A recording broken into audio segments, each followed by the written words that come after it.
رضی اللہ تعالی عنہ کے قول پر روشنی ڈالنے کی کوشش کروں گا۔ اللہ کے رسول صلی اللہ علیہ وسلم نے ارشاد فرمایا اغتنم خمسا قبل خمس، 5 چیزوں کو غنیمت جانو 5 چیزوں کے آنے سے پہلے، 5 نعمتوں کو غنیمت جانو 5 چیزوں کے آنے سے پہلے۔ شبابک قبل حرمک، جوانی کو غنیمت جانو بڑھاپے کے آنے سے پہلے۔ ہم اور آپ بہتر جانتے ہیں کہ جوانی کے عالم میں جو بندہ عبادت کر لے گا، جوانی کے عالم میں اللہ کو راضی کرنے والے اعمال کر سکتا ہے، جوانی کے عالم میں بڑے بڑے وہ نیک اعمال کر سکتا ہے، بڑھاپے میں اس سے وہ کام نہیں ہو پائے گا۔ اس لیے جوانی میں اللہ رب العزت جو موقع ہمیں عنایت فرمایا ہے، یہ جوانی اللہ کو راضی کرنے میں بھی لگا سکتے ہیں، اس کا استعمال صحیح کرتے ہیں تو کل آخرت میں ہمارے لیے یہ ذخیرہ بنے گا اور ہمارے لیے نجات کا ذریعہ بنے گا۔ یہ زندگی ہم لوگوں کی برف کے ڈھیلے کی طرح ہے، اگر برف کا ڈھیلا آپ لے کر آئیں گے، آپ چاہے اس کا استعمال نہ کر رہے ہو، لیکن آپ برف کا ڈھیلا ایک جگہ رکھ چکے ہیں، رکھ دیے ہیں، تو آہستہ آہستہ پگھل کر وہ برف کا ڈھیلا ختم ہو جائے گا۔ ایسے ہی ہماری زندگی ہے، ہم اپنی زندگی کا استعمال کریں یا نہ کریں، ہم سوئے ہوئے گزار دیں، ہم بیٹھ کر گزار دیں، ہم مٹر گشتی میں گزار دیں، ہم جو ہے مختلف خرافات میں گزار دیں، زندگی گزر جائے گی۔ جیسے ہم لوگ ریچارج کراتے ہیں موبائل کا، 28 دن کا ریچارج کراتے ہیں، اگر آپ 28 دن نیٹ استعمال نہیں کیے، آپ 28 دن کسی کو فون نہیں کیے اور 28 دن کے بعد آپ کا نیٹ بھی ختم ہو گیا اور آپ کا جو ہے پلان بھی ختم ہو گیا، ایکسپائر کر گیا، تو آپ کمپنی کو یہ نہیں بول سکتے ہیں کہ 28 دن تو ہم گھر میں رہے، اس سے ہم نیٹ بھی استعمال نہیں کیے اور ہم نے کسی سے بات بھی نہیں کی، تو ہم کو تم مہلت دو، اگلا مہینہ ہم کو جو ہے تم آفر دو۔ یہ نہیں ہو سکتا ہے۔ اللہ رب العزت نے ہمیں جو زندگی دی ہے، ایک محدود زندگی دی ہے، اب ہم اس زندگی کو چاہے جیسے استعمال کریں، یہ استعمال ہو جائے گی اور یہ برف کی طرح پگھل کر ختم ہو جائے گی، دوبارہ کوئی زندگی ملنے والی نہیں ہے۔ صلی اللہ علیہ وسلم نے ارشاد فرمایا شبابک قبل حرمک، جوانی کو غنیمت جانو بڑھاپے کے آنے سے پہلے۔ ہم آپ دیکھتے ہوں گے کہ بوڑھا آدمی گھر سے مسجد تک آنے میں لاچار ہو جاتا ہے، کسی کے سہارے کی ضرورت پڑتی ہے، اسے کھانسی ہو جا رہی ہے، شوگر ہو جا رہا ہے، بلڈ پریشر ہو گیا ہے، ہارٹ کی بیماری ہو گئی ہے، وہ نماز نہیں پڑھ سکتا ہے، کرسی میں بیٹھ کر نماز پڑھے گا، گھر سے باہر نکل نہیں سکتا ہے، کوئی بھاری کام نہیں کر سکتا ہے، کسی ضرورت کی ضرورت پوری نہیں کر سکتا ہے، کسی محتاج کی ضرورت کو پوری نہیں کر سکتا ہے، بہت بڑے بڑے اعمال نہیں کر سکتا ہے، یہاں تک کہ بعض دفعہ حج اور عمرہ نہیں کر سکتا ہے۔ تو اس لیے میرے بھائیوں اور دوستوں، بڑھاپے کے آنے سے پہلے جو جوانی ہے، یہ جوانی اللہ کی طرف سے دی ہوئی بہت بڑی نعمت ہے، اور اتنی بڑی نعمت ہے یہ جوانی، اللہ کے رسول صلی اللہ علیہ وسلم نے ارشاد فرمایا کل قیامت کے دن حشر کے میدان میں جہاں 5 سوالات ہوں گے، ان 5 سوالات میں ایک سوال جوانی کے بارے میں ہے، عن شبابہ فیما ابلاہ، کہ تم جوانی کہاں گزاری، تم نے جوانی کو کہاں خرچ کیا۔ اس لیے میرے بھائیوں اور دوستو، یہ جو جوانی اللہ رب العزت نے ہمیں عنایت فرمائی ہے، اس کو غنیمت جانے۔ ایک جوان جب اللہ کی عبادت کرتا ہے، اللہ کو بڑی خوشی ہوتی ہے کہ ایک جوان آدمی اپنے اوقات کو وہ بازار میں گزار سکتا تھا، وہ خرافات میں گزار سکتا تھا، دوستوں کے ساتھ گزار سکتا تھا، لیکن وہ جوان تمام چیزوں کو چھوڑ کر اللہ کی بارگاہ میں عبادت اور نماز کے لیے آیا ہے۔ اللہ کو بڑا پیار آتا ہے، بڑی محبت آتی ہے۔ اللہ رب العزت جوان لوگوں کی عبادت کو بڑی محبت کی نگاہ سے دیکھتا ہے۔ پہلی چیز تو یہ ہے۔ دوسری چیز اللہ کے رسول نے فرمایا صحتک قبل سقمک، اپنی صحت کو غنیمت جانو بیماری کے آنے سے پہلے۔ آدمی صحت مند ہے، اعمال کر لے، آدمی صحت مند ہے، نماز پڑھ لے، آدمی صحت مند ہے، اللہ کو راضی کرنے والے اعمال کر لے۔ اس لیے کہ جب بیماری آ جائے گی تو انسان بیماری کی حالت میں خود اپنے اوپر بوجھ محسوس کرنے لگتا ہے۔ بیماری ایسی چیز ہے کہ انسان اپنے آپ کو بھول جاتا ہے۔ بسا اوقات انسان کو ایسی بیماری لاحق ہو جاتی ہے کہ اسے پتہ نہیں چلتا کہ میں کیا کرنے جا رہا ہوں، یا میں نے کھانا کھایا، یا میں پانی پیا، یا میں نے کیا کام کیا، اسے خود بھی پتہ نہیں چلتا ہے۔ اس لیے اللہ کے رسول نے فرمایا کہ کہ صحتک قبل سقمک، کہ اپنی صحت کو غنیمت جانو بیماری کے آنے سے پہلے۔ تیسری بات اللہ کے رسول نے ارشاد فرمائی، کیا ارشاد فرمائی؟ بڑی قیمتی بات، فراغک قبل شغلک، اپنے فرصت کے ایام، فرصت کے لمحات کو غنیمت جانو مشغولی کے آنے سے پہلے۔ اللہ نے ہمیں جو فرصت دی ہے، جو وقت دیا ہے، مہلت دیا ہے، یہ مہلت اللہ کی طرف سے ایک بہت بڑی نعمت ہے۔ یہ مہلت ہم اللہ کو راضی کرنے میں، نیک اعمال کرنے میں، عبادت کرنے میں، اللہ کو منانے میں لگائیں، ورنہ انسان جب مشغول ہو جاتا ہے تو مشغولی میں اسے کچھ بھی پتہ نہیں چلتا ہے۔ کوئی مشغول ہو جائے گا اسے بھی پتہ نہیں چلے گا اذان کب ہوئی، نماز کا وقت کب گزر گیا اور عبادت کب کرنی تھی، زندگی یوں ہی گزرتی چلی جاتی ہے۔ اللہ کے رسول نے آگے ارشاد فرمایا، حیاتک قبل موتک، اپنی زندگی کو غنیمت جانو موت کے آنے سے پہلے۔ جب انسان پر موت طاری ہو جاتی ہے پھر ایک مرتبہ سبحان اللہ کہنے کی مہلت اسے نہیں ملے گی۔ آپ قبرستان چلے جائیں، بڑے سے بڑے رئیس، بڑے بڑے عہدے اور ڈگری والے، بڑے بڑے مالدار اور بڑے بڑے عہدے منصب والے قبر میں آرام فرما رہے ہوں گے، لیٹے ہوئے ہوں گے، ایک مرتبہ سبحان اللہ نہیں کہہ پائیں گے، 2 رکعت نماز پڑھنے کی مہلت نہیں ہے۔ اس لیے میرے بھائی اور دوستو، یہ جو وقت ہے، جو زندگی ہے، موت کے آنے سے پہلے اس کو ہم لوگ غنیمت جانے۔ یہ زندگی بڑی نعمت ہے، بہت بڑی نعمت ہے۔ عمر فاروق رضی اللہ تعالی عنہ نے ارشاد فرمایا، حاسبوا قبل ان تحاسبوا وزنوها قبل ان توزنوا فإن أهون عليكم في الحساب غدا ان تحاسبوا انفسكم اليوم۔ اس سے پہلے کہ تمہارا حساب لیا جائے اپنے آپ کا حساب کر لو۔ کل قیامت میں تمہارا حساب لیا جائے اس سے پہلے اپنے آپ کا حساب کر لو، محاسبہ کر لو۔ تمہارے اعمال کو تولا جائے، تم اپنے اعمال کو تول لو۔ دنیا میں آدمی خود جانتا ہے اپنے بارے میں کہ آج ہم رات میں سو رہے ہیں، سونے کے وقت میں یہ دیکھیں کہ ہم نے صبح سے عشاء تک ہم نے کتنی نمازیں پڑھی، ہم سے کتنی نماز چھوٹی، ہم سے کتنے ذکر ہوئے، ہم سے کتنی تلاوت ہوئی، ہم نے اپنی زبان سے کسی کو تکلیف پہنچائی کیا، ہم نے اپنی زبان سے، اپنے بول سے، اپنے کلام سے، اپنے گفتگو سے کسی کے دل کو ٹھیس پہنچایا کیا۔ یہ انسان کو محاسبہ کرنا چاہیے رات میں سونے کے وقت میں، اس لیے کہ انسان کو پتہ نہیں کہ موت کب یہ دبا دے جائے اور کب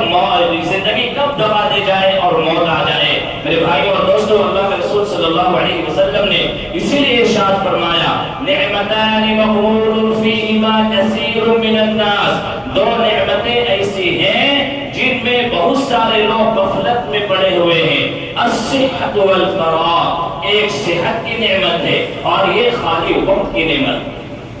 ہے۔ آج ہمارے پاس صحت ہے، ہم واہی تباہی خرافات میں ہم وقت گزار رہے ہیں، لیکن جب صحت ختم ہو جاتی ہے تو پھر انسان کو آخری وقت میں اللہ یاد آنے لگتا ہے، اسے مسجد کا راستہ دکھ جاتا ہے۔ میرے بھائی اور دوستو، اس سے پہلے کہ ہمارا محاسبہ کیا جائے کل آخرت میں، اپنے آپ کا محاسبہ ہم زندگی میں کر لیں۔ عمر فاروق رضی اللہ تعالی عنہ کی محرم الحرام کا مہینہ شروع ہوا، آج 1 محرم الحرام ہے۔ محرم الحرام کے پہلی تاریخ میں عمر فاروق رضی اللہ تعالی عنہ کی شہادت کا واقعہ پیش آیا۔ ان کو خنجر مارا گیا فجر کی نماز کے وقت میں، اور 2 یا 3 دن کے بعد ایک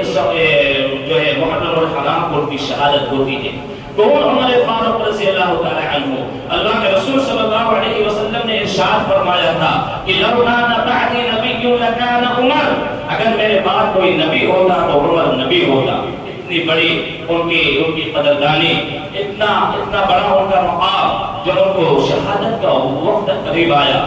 عمر فاروق رضی اللہ تعالی عنہ کیا کہنے لگے؟ وَيْلٌ لَكَ وَلِأُمِّكَ إِن لَّمْ يَغْفِرْ لَكَ رَبُّكَ، اے عمر تمہارے لیے ہلاکت اور بربادی ہے، اگر تمہارے رب نے تمہیں معاف نہیں کیا، مغفرت نہیں کیا تو تمہارے لیے ہلاکت اور بربادی ہے۔ اپنے آپ کو یہ کہہ رہے ہیں، وَيْلٌ لَكَ وَلِأُمِّكَ یا عمر إِن لَّمْ يَغْفِرْ لَكَ رَبُّكَ،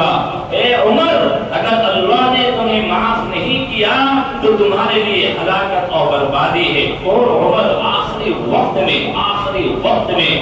بیٹے عبداللہ بن عمر جو ان کے بیٹے تھے، ان کی گود میں ان کا سر رکھا ہوا تھا، آخری وقت تھا، اپنے بیٹے کو کہا بیٹا میرا سر زمین میں رکھ دو، اپنے گود سے ہٹا کر زمین میں رکھ دو، اور اپنے رخسار کو زمین میں گھسیٹتے ہوئے گرد و غبار لگانے لگے اور کہنے لگے اے اللہ میں تجھ سے جنت کا مطالبہ نہیں کرتا، میرا صرف اتنا مطالبہ ہے، اتنی درخواست ہے کہ اے اللہ جہنم کے عذاب سے مجھے بچا دے، اے اللہ مجھے جہنم کے عذاب سے بچا دینا۔ میرے بھائیوں اور دوستوں، اتنی بڑی شخصیت کہ قرآن مجید میں کئی آیتیں عمر فاروق رضی اللہ تعالیٰ عنہ کے مشورے اور رائے کے مطابق اتری ہیں۔ اتنی بڑی شخصیت اور آخری وقت میں فکر ہے تو جہنم سے بچنے کی فکر ہے، اللہ سے مغفرت حاصل کرنے کی فکر ہے۔ یہی ایک محرم الحرام کو ان کی شہادت کا واقعہ پیش آیا ہے، ایک محرم الحرام کو ان کی جب شہادت کا واقعہ پیش آیا، حضرت علی رضی اللہ تعالیٰ عنہ ان کے پاس گئے، عمر فاروق رضی اللہ تعالیٰ عنہ آنکھوں سے آنسو جاری ہے، رو رہے ہیں۔ حضرت علی رضی اللہ تعالیٰ عنہ نے کہا کیا موت کے ڈر سے رو رہے ہو؟ علی رضی اللہ تعالیٰ عنہ نے پوچھا اور کہا کیا موت کے ڈر سے رو رہے ہو؟ عمر فاروق رضی اللہ تعالیٰ عنہ نے فرمایا موت کے ڈر سے نہیں رو رہا، موت کے بعد جو حالات ہیں اس کے ڈر سے میں رو رہا، موت کے بعد کے حالات کے ڈر سے میں رو رہا۔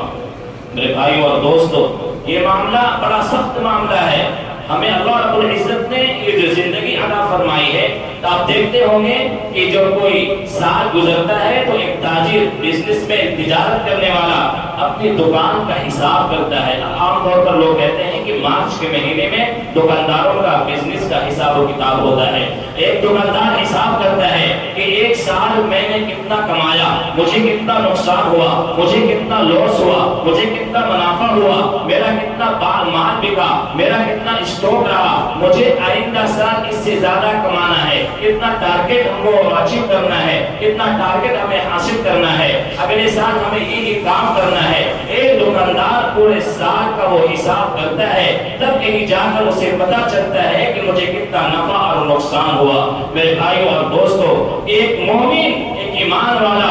جو دنیا جس کے لیے آخرت کی کھیتی ہے،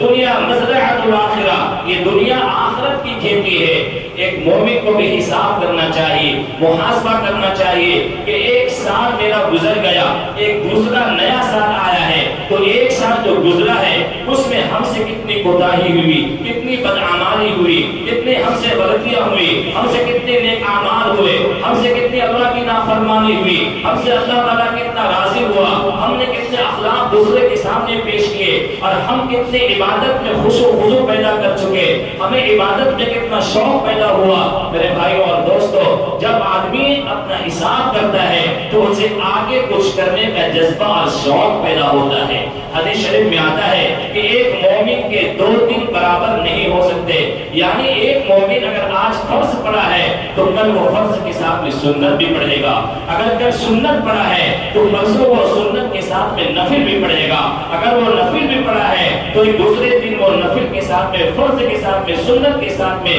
ذکر اور تہجد بھی پڑھے گا۔ وہ برابر ترقی کی راہ پر گامزن ہوتا ہے ایک مومن، کب جب اپنا حساب کرتا ہے تب وہ گامزن ہوتا ہے، حساب و کتاب کرے گا تب گامزن ہوگا۔ ورنہ میرے بھائی اور دوستو، اللہ رب العزت نے قرآن مجید میں، میں آپ کے سامنے 2 آیت پڑھتا ہوں،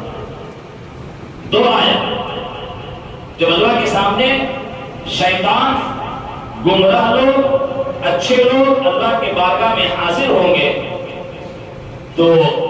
ہولناک منظر، قیامت کا خوفناک منظر دیکھ کر آدمی شیطان پر اپنا الزام لگائے گا۔ انسان جو گمراہ ہوا، دنیا میں اچھا کام نہیں کر پایا، شیطان پر الزام لگائے گا۔ شیطان کیا کہے گا؟ ربنا ما اطغیتہ ولکن کان فی ضلال بعید۔ شیطان کہے گا اے اللہ، میں نے اسے گمراہ نہیں کیا بلکہ میں نے اسے اکسایا تھا، بلایا تھا، گمراہی کے راستے تک میں نے بلایا، یہ خود بخود راستے میں چل کر آیا تھا، یہ خود گمراہ ہوا، یہ خود گمراہ ہوا ہے، یہ مجھ پر الزام لگاتا ہے، اللہ رب العزت فرمائے گا لا تختصموا لدی وقد قدمت الیکم بالوعید، دیکھو میرے سامنے جھگڑا مت کرو، میرے سامنے تم لوگ بحث و مباحثہ مت کرو، میں نے دنیا میں ہر چیز کی وعید میں نے بھیج دی تھی، ہر چیز کے بارے میں تفصیل سے میں نے بتا دیا تھا، اچھا کرو گے اچھا عمل ہو اچھا نتیجہ ہوگا، برا کرو گے برا نتیجہ ہوگا، اس راستے پر چلو گے تو اللہ کے تک پہنچو گے، اس راستے پر چلو گے تو تم جہنم کے تک پہنچو گے، میں نے ہر چیز کو بالکل واضح طریقے سے کھول کر بیان کر دیا تھا، لا تختصموا لدی وقد قدمت الیکم بالوعید، میرے سامنے جھگڑا مت کرو، میں نے سب کچھ سے پہلے پیش کر دیا تھا۔ ایک دوسری آیت سورہ انعام میں، ظاہر سی بات ہے انسان جو ہے دنیا میں کام کر رہا محنت کر رہا ہے، کل آخرت میں جب وہ جہنم کا جو خوفناک منظر، دل دہلانے والا جو منظر، آگ جل رہی ہوگی، جہنم کی آگ ایسے بھی خطرناک آگ ہے، جہنم کی آگ، اس کو دیکھے گا، اللہ کے کا جلال دیکھے گا، اللہ کا غصہ دیکھے گا تو کیا کہے گا؟ قرآن مجید پہلے کہہ چکا ہے وَلَوْ تَرَىٰ إِذْ وُقِفُوا عَلَى النَّارِ فَقَالُوا يَا لَيْتَنَا نُرَدُّ وَلَا نُكَذِّبَ بِآيَاتِ رَبِّنَا وَنَكُونَ مِنَ الْمُؤْمِنِينَ۔ اے میرے نبی جب آپ دیکھیں گے ان لوگوں کو کہ جہنم کے سامنے لایا جا رہا ہے ان لوگوں کو، تو یہ لوگ کہیں گے یا ویلتا نرد ولا نکذب بآیاتنا، کاش کہ ایک مرتبہ ہمیں دنیا میں واپس بھیج دیا جاتا، ونکون ولا نکذب بآیات ربنا ونکون من المؤمنین، ہم لوگ اپنے رب کی آیتوں کو کبھی بھی نہیں جھٹلاتے اور پکے اور سچے مومن صادق اور مومن کامل بن کر اللہ تیرے سامنے حاضر ہوتے، ایک مرتبہ کہہ دے، ایک مرتبہ تو واپس کر دے۔ اللہ رب العزت فرمائے گا وَلَوْ رُدُّوا لَعَادُوا لِمَا نُهُوا عَنْهُ وَإِنَّهُمْ لَكَاذِبُونَ۔ اللہ کہے گا اگر ان لوگوں کو دنیا میں بھیج بھی دیا جائے گا تو یہ لوگ وہی کام کریں گے جو دنیا میں پہلے کرتے تھے، کوئی تبدیلی نہیں آئے گی۔ اگر بھیج بھی دیا جائے گا تو دنیا میں وہی کام کریں گے جو کام یہ دنیا میں کرتے تھے۔ اللہ رب العزت فرمائے گا مجھے معلوم ہے کہ لوگ کیا کریں گے۔ تو میرے بھائیوں اور دوستوں، یہ وقت بڑی قیمتی ہے، یہ زندگی بڑی قیمتی ہے، ہم لوگ اپنی آنکھوں سے مشاہدہ کر رہے ہیں کہ آئے دن کبھی پلین کریش ہو رہا ہے، کبھی کوئی آدمی کہیں سفر پر نکلا، ہزار سپنے اور خواب لے کر نکلا، کسی سے ملاقات کے لیے نکلا، اپنا بزنس کے پرپس سے نکلا، زندگی کی منزل پانے کے لیے نکلا، زندگی میں کچھ بڑا کرنے کے لیے نکلا، لیکن منزل تک پہنچنے سے پہلے وہ ملک الموت اسے آ کر دبوچ لیا اور وہ موت کے آغوش میں چلا گیا۔ کبھی ٹرین کا حادثہ ہو کر ہزاروں لوگوں کے ہزاروں سپنے کو چکنا-چور کیا جا رہا ہے۔ میرے بھائیوں اور دوستوں، اس زندگی کا کوئی ٹھکانہ کوئی بھروسہ نہیں ہے، اس لیے ہمیں جو وقت مل رہا ہے ایک وقت کو غنیمت جانے اور اللہ رب العزت نے ہمیں جو کام کرنے کو کہا ہے اس کام کو کرے، اس لیے کہ ایک مومن وہ دنیا کے خرافات سے بچ کر اپنی کامیابی کی منزل اللہ کے احکام اور رسول اللہ صلی اللہ علیہ وسلم کی سنت کو سمجھتا ہے اور اس میں ہمارے لیے منزل کا پانا یقینی ہے۔ اس لیے اللہ رب العزت سے دعا ہے کہ اللہ رب العزت ہم لوگوں کو کہنے سے زیادہ عمل کرنے کی توفیق عطا فرمائے اور یہ